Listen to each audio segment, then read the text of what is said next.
To go from alternative rockers to punk's proud environmentalists at number 8. Green Day was probably the most influential band in the mid-90s. Green Day took punk rock attitude. I'm really f***ed up, so you gotta... to the top of the pop charts. They kind of took punk rock and polished it in the studio, which had never been done before.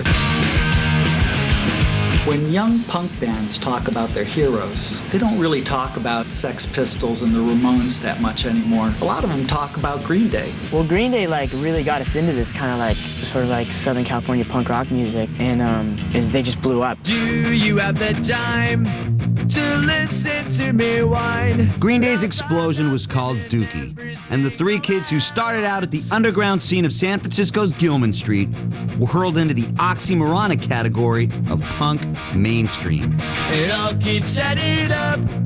I think I'm cracking up. Am I just paranoid?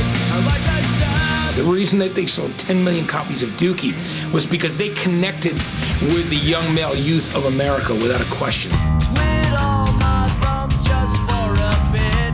I'm sick of all the same old. About my lips, there's no sacred place anymore. Made a hit song out of playing with your yo-yo.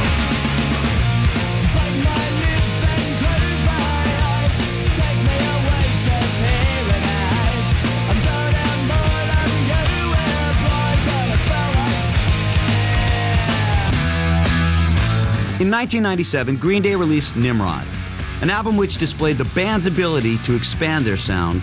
And who would have thought that a juvenile punk band would end up writing one of the most celebrated ballads in recent memory?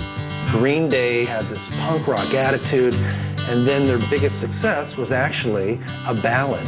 Another turning point, a fork stuck in the road. It took them to an entirely different level. It brought them a new audience. I don't think Billy Joe Armstrong was planning to write the song that would be played at every prom. It's something unpredictable, but in the end it's right. I hope you had the time of your life. It was just written to be, a good, touching song as opposed to constructed to be a hit.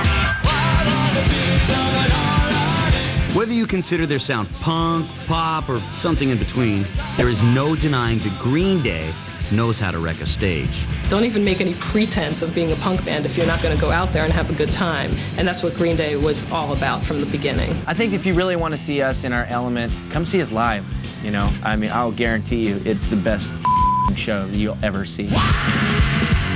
One of Green Day's most legendary shows was their performance at Woodstock 94, which turned into just a mud fight among 20,000 people. Best live show I've ever seen in my entire life was Green Day.